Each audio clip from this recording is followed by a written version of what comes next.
Eleanor Hartley woke before sunrise, as she always did, and lit the small lamp beside her sewing table.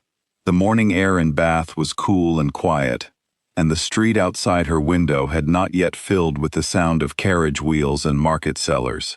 She liked this hour best. It was the only time of day that belonged entirely to her.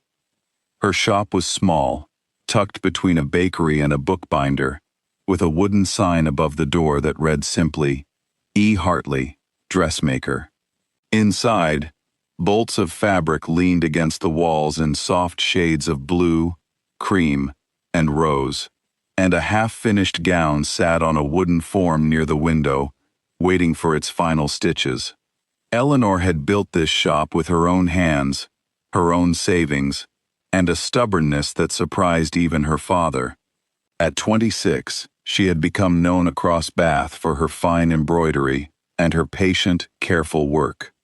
Ladies came from as far as Bristol to ask for her stitching.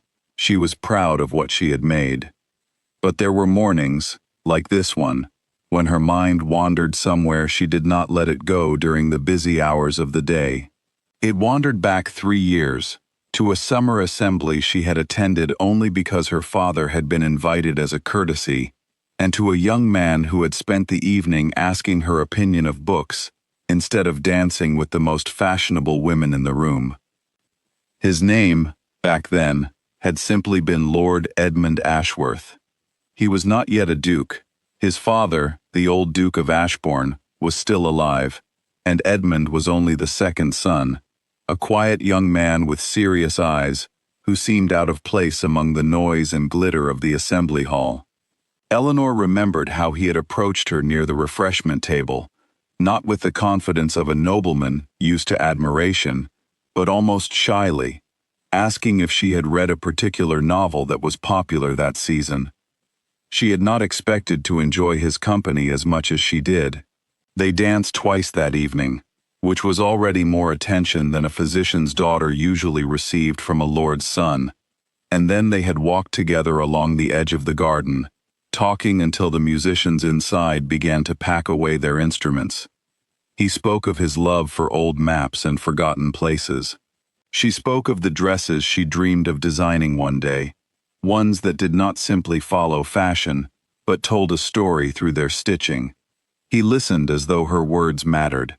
No one of his rank had ever listened to her that way before. After that night, he began to write to her. The first letter arrived only a week later, careful and polite, asking after her father's health and mentioning a book he thought she might enjoy. Eleanor answered, just as carefully, and so began a correspondence that lasted nearly a year. His letters grew longer and warmer with each season.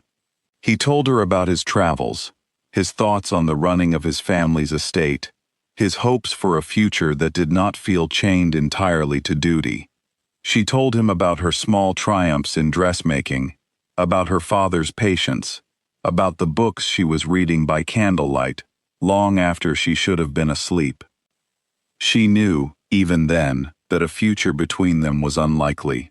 A lord's son did not marry a physician's daughter, not when his family expected an alliance that would strengthen their fortune or their name.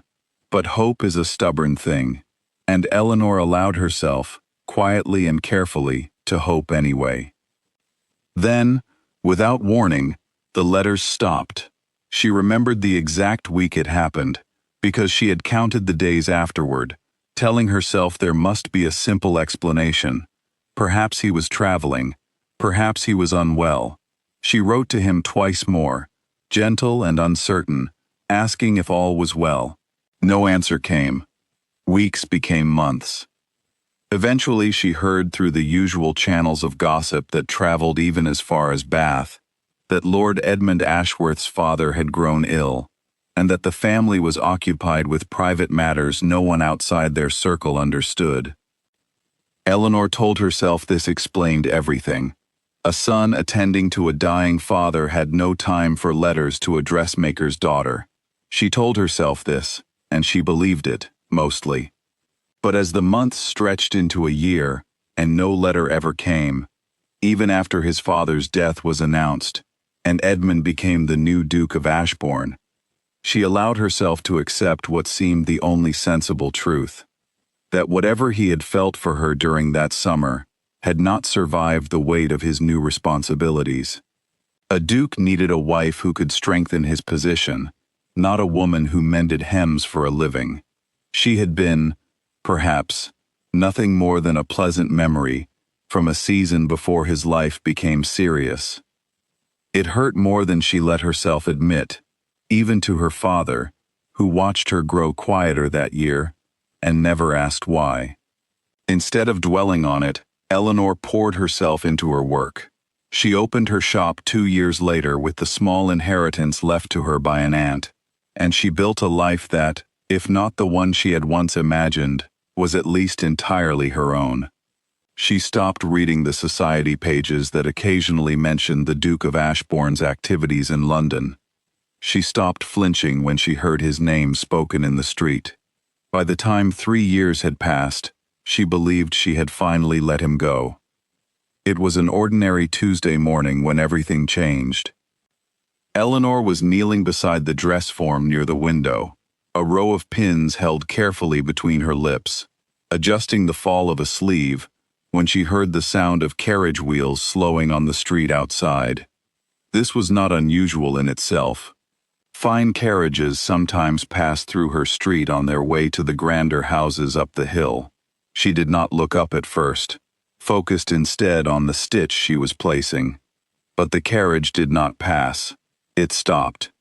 She heard the soft thud of a step being lowered, and then footsteps approaching her door. The bell above the entrance rang, a small, ordinary sound that nonetheless made her heart jump in a way she could not explain. She rose, brushing the chalk dust from her hands, expecting perhaps a wealthy customer sent by word of mouth. Instead, she found herself looking at a face she had spent 3 years trying to forget. He looked older than she remembered, though only 3 years had passed. There was a steadiness in his expression now, a weight in the way he carried himself, that had not been there in the young man who once spoke shyly of maps and forgotten places. His clothes were finer, as befitted his title, but his eyes were the same, serious and searching, fixed on her, as though he too could not quite believe what he was seeing. For a long moment, neither of them spoke. The shop, usually so familiar to her, suddenly felt impossibly small. "Miss Hartley," he said finally, his voice quieter than she expected. "I was told I might find you here." She did not trust herself to answer right away. 3 years of careful composure threatened to crumble in an instant, and she was determined not to let it. "Your Grace," she said instead, her voice steadier than she felt.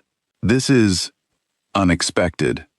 He stepped further into the shop, glancing briefly at the bolts of fabric and the half-finished gown, before returning his attention to her.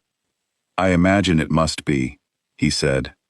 "I have thought of how to begin this conversation for a very long time, and I find I still do not know the right way to start it." "Then perhaps you should simply start," Eleanor said, surprising herself with the firmness in her tone. He nodded, as though grateful for the instruction. "I did not stop writing to you because I stopped caring," he said. "I want you to know that, before anything else. My father discovered our correspondence not long after his health began to fail. He believed, as fathers in his position often do, that I owed it to the family to marry well, to secure an alliance that would strengthen our name and our fortune. He intercepted my letters to you, and yours to me. I did not learn of this until after his death, when I found them locked away among his private papers." Eleanor felt something tighten in her chest, somewhere between disbelief and old, familiar pain. "You could have written again," she said. "After his death, you knew where I lived." "I tried," he said.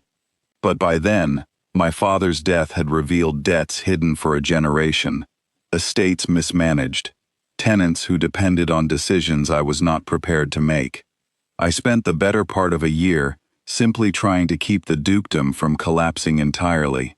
When I finally had time to search for you, I learned that you had left your father's house.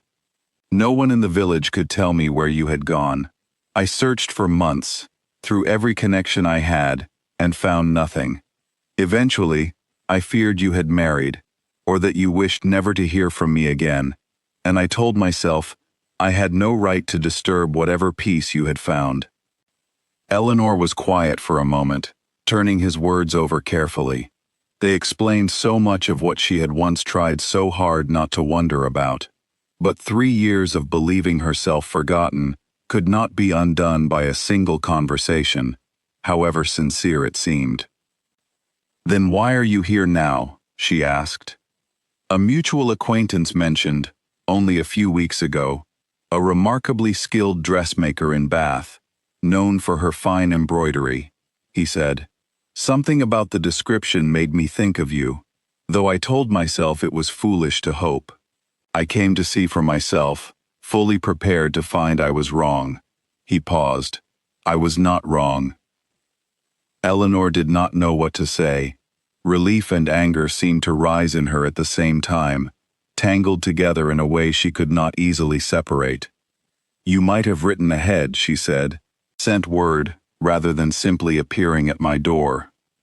I considered it, he admitted, but I was afraid that if I announced myself first, you would have every right to refuse to see me at all, and I could not bear to lose the chance to explain myself in person, whatever you decided afterward. She studied him for a long moment, searching his face for some sign of insincerity, some trace of the careless nobleman she had once feared he might have become. She found none. What she found instead was the same earnestness she remembered from the garden wall 3 years ago, only deepened by years of hardship she had known nothing about. I did not come merely to explain myself, he continued, his voice quieter now. I came to ask whether there might still be some place for me in your life, not as a duke offering charity or scandal, but simply as the man you once knew, who has not, in 3 years of silence, stopped thinking of you. Eleanor felt her composure waver for the first time since he had walked through her door. She did not answer him immediately. Instead, she asked for time to think, time to decide whether the man standing before her was truly the one she had once known, or simply a memory dressed in finer clothes. To her quiet surprise, he agreed without protest, and left her shop that morning with nothing more than a promise to return, should she allow it. She did allow it. Over the following weeks, the Duke of Ashbourne began visiting Bath with a regularity that soon became the subject of gossip throughout the town. He called at her shop, though always properly, always with respect for her work and her time. He walked with her along the banks of the River Avon on quiet afternoons, asking about the years he had missed, listening as carefully as he once had at the garden wall. He met her father, who watched the Duke with a careful, searching eye, before finally, cautiously, offering his approval. Eleanor remained guarded for a long while. She had built her life out of the ashes of disappointment, and she was not willing to risk it without being certain. She set him no formal tests, but she watched closely all the same, noting whether his attention faltered, whether the demands of his title ever seemed to outweigh his patience with her. They never did. Through the whispers of Bath society, through the disapproval of relatives who believed a duke ought to marry someone of higher standing, he remained steady, calling on her not as a passing fancy, but as a man determined to prove that his feelings had never truly wavered. It took the better part of a season before Eleanor allowed herself to trust him fully. The turning point came on an autumn evening, when he arrived at her shop not in his fine carriage, but on foot, having walked the distance from his lodgings, simply because he wished, he said, to better understand the streets she walked every day. It was a small gesture, but it told her something his grand carriage never could. that he wanted to know her life as it truly was, not merely as he imagined it from a distance. They were married the following spring. In a ceremony Eleanor insisted on keeping modest, much to the quiet dismay of certain members of Ashbourne society, who had expected a grand affair befitting a duke. The small church was filled not with lords and ladies, but with friends from her old street, customers who had become companions over the years, and her father, who walked her down the aisle with tears he did not try to hide. In the years that followed, Eleanor never returned to thinking that the Duke had forgotten her. What she came to understand, slowly, and with the patience that had carried her through 3 difficult years, was that silence does not always mean an absence of love. Sometimes, it means only that love has been buried beneath circumstances too heavy and too loud for it to be heard. She had spent 3 years believing herself forgotten, when in truth, she had simply been waiting for the noise to quiet enough for the truth to reach her at last. And on that ordinary Tuesday morning, when a fine carriage finally stopped outside her small dressmaker's shop, the truth had arrived exactly when it was meant to.